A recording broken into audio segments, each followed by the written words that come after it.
अर्जुन में श्री सूत जी समझाने लगे हैं सोनकादिक ऋषियों, भीम ने दुर्योधन की जंगा को तोड़ दिया। ये कुरुक्षेत्र के मैदान में अंतिम सांसें लेने लगा है। इसके पास में अस्त्र थामा आ गया। अस्त्र थामा ने कहा भैया अब तो तुम्हारी जंगा टूट चुकी है, अब तो तुम खड़े होने के भी लायक नहीं हो, कोई तुम्हारी अंतर की इच्छा हो तो बताओ। तो दुर्योधन ने जवाब दिया है अस्त्र थामा, मेरी एक इच्छा है, अगर मेरे सामने ये पांचों पांडव मर जाते तो हमें कोई चिंता नहीं थी, ये पांचों पांडव मर जाते। और देखिए भगवान की कथा में खाली हाथ नहीं आते, ठीक है। जैसे हमारी भाभी जी फल लेके आई इस तरीका से आप फल फ्रूट लेकर के, ठीक है, खाली हाथ नहीं आते हैं। जो खाली हाथ आते हैं भगवान उनके सारी जिंदगी खाली हाथ ही रखते हैं। वो दान पुण्य कर ही नहीं पाते हैं, मौका मिल ही नहीं पाते हैं, कहीं दान पुण्य करने का मौका नहीं मिल पाता उन्हें। तो देखिए बहुत दूर तक की बात बता रहे हैं, खाली हाथ ये भी नहीं है तो कुछ नहीं तो फूल लेके आओ करो, भगवान के चरणों में फूल छोड़ो करो। दान दक्षिणा नहीं है तो फूल लेके आओ करो। भगवान से कहो प्रभु हमारी तरफ से ये छोटी सी भेंट है, फूल इसे स्वीकार करिए। जिस तरीका से हम आपको फूल दे रहे हैं इसी तरीका से हमारी जिंदगी फूलों की तरह हरी भरी चमकती और खिलती रहे, ठीक है। वैसे फल और दक्षिणा भगवान की कथा में छोड़ना अति जरूरी होता है।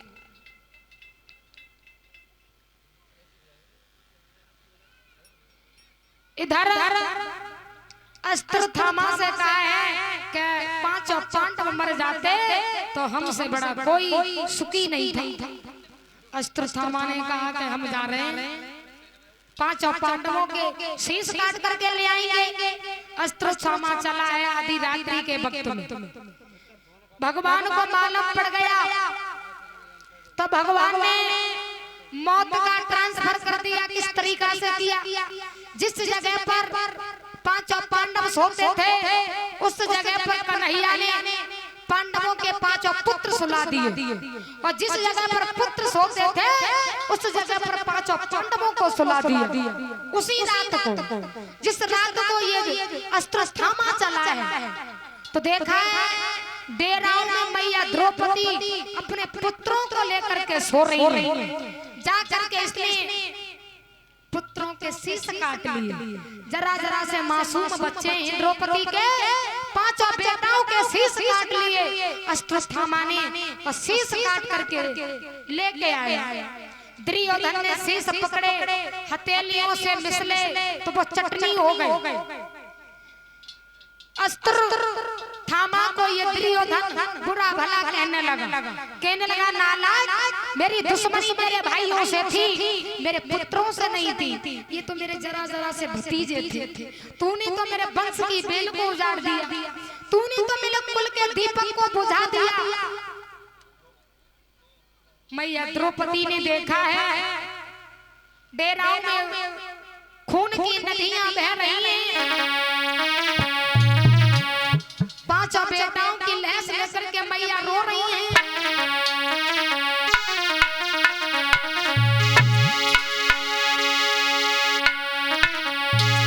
आरे धरी लाश समुवन में बिलख रही रोई रही है भाई।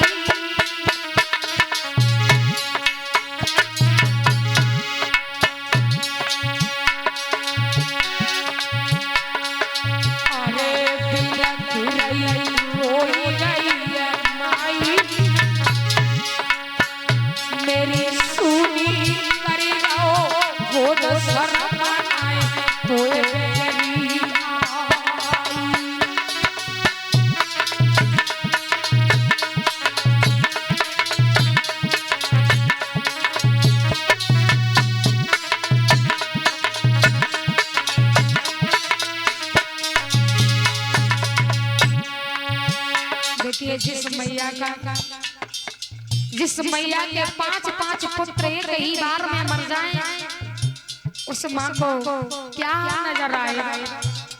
मैया द्रौपदी के 5 बेटाओं के शीश नहीं है, वो नालायक अश्वत्थामा काट ले गया।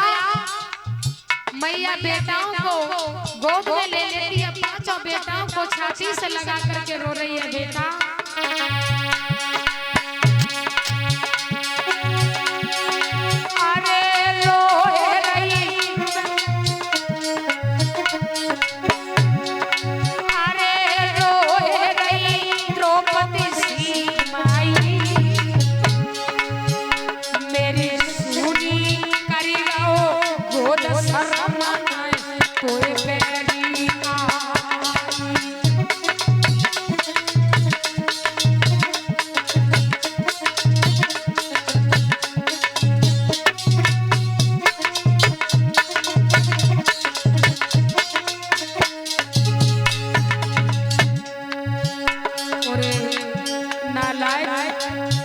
तूने मेरे बड़े सुंदर से बेटा थे, मेरे मासूम बच्चे थे, तूने आज मुझे निकुती कर डाला।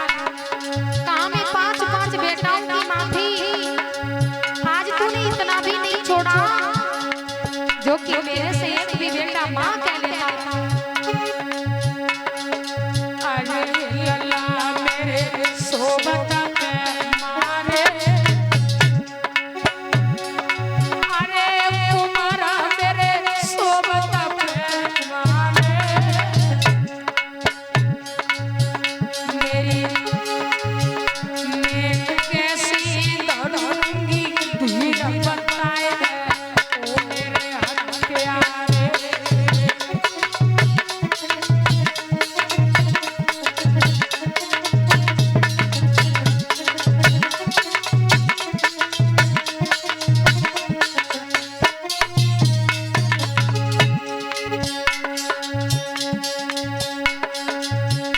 मेरे बेटाओं को तूने निर्दोषी बच्चाओं को मारा है,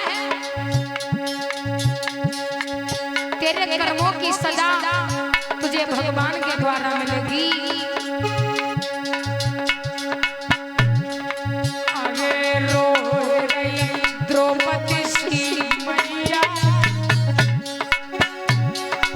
अरे रो रही द्रौपदी सी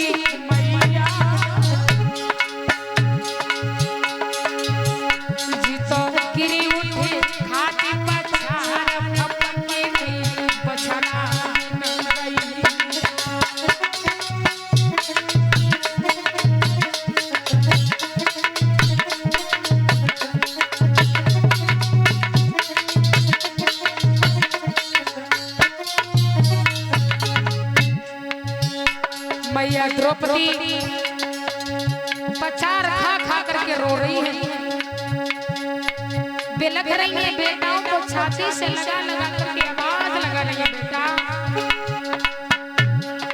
अरे सबर मेरे दिल में नहीं आवे, अरे सबर मेरे दिल में नहीं आवे,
तरीका से मैया द्रौपदी बुरी तरीके तरीका से रो रही हैं, फूट फूट करके रो रही हैं, बेटाओं को गोद में ले लेकर के। इधर देखा है कन्हैया भगवान और अर्जुन आ रहे हैं। कन्हैया ने जवाब दिया, क्यों रो रही हो द्रौपदी? तो द्रौपदी ने जवाब दिया, प्रभु तुम्हारी खिलवाड़ में जरा भी कसूरी बाकी रह गई हो तो उसे भी पूरा कर लीजिए। तुमने मुझे कहीं का नहीं छोड़ा है। मेरे 5 बच्चे मेरी गोद खाली करके रम गए। कैसे? वो नालायक अश्वत्थामा मेरे बच्चों के शीशों को काट ले गया। भगवान कन्हैया ने अश्वत्थामा को पकड़ लिया, इसके मस्तक में से मणि को निकाल लिया, अपमानित करके इसे छोड़ दिया। द्रौपदी हाथ जोड़ करके कहने लगी, प्रभु पहली बार तो ये गुरु का पुत्र है, ब्राह्मण का बेटा है। ब्राह्मण का अपमान करना 100 गायों की हत्या के बराबर होता है। इसे मत मारो। ब्राह्मण जाति से इसे मारोगे तुम्हें ब्रह्म हत्या लग जाएगी। मेरे बेटा तो 5 थे, 5 बेटा मेरे मर गए। 5 बेटाओं के वियोग में मैं रो रही हूँ। ये तो अपनी माँ का इकलौता है। जिस तरीका से मैं रो रही हूँ उसी तरीका से इसकी माँ इसकी याद में बिलखेगी। इसके मरने से मेरे बेटा ना मुझे आज मिल रहे हैं और ना सारी जिंदगी मिलेंगे। वो तो मेरे बच्चे हमेशा हमेशा के लिए मेरे पास से चले गए।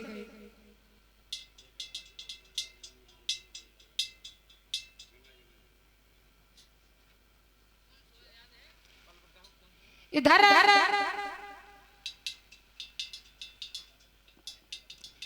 मैया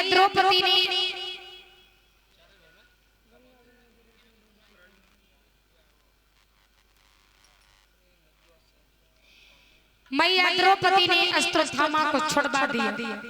भगवान कन्हैया ने इसे अपमान करके छोड़ दिया। इधर देखा है अभिमन्यु की पत्नी उत्तरा गर्भवती है, तो ये भाग गया और भाग करके ये अग्नि बाण का प्रहार करने लगा। अग्नि बाण छोड़ने लगा। अश्वत्थामा उत्तरा के गर्भ को जलाने लगा। उत्तरा चिल्लाने लगी है भगवान कन्हैया को याद कर करके, प्रभु मुझे बचाओ, मेरे गर्भ को कोई जला रहा है। इधर कहाँ जा रही हो? कहाँ आरती करवाएंगे? देखो भगवान की कथा में इस तरीका से नहीं जाते हैं, भगवान का अपमान होता है।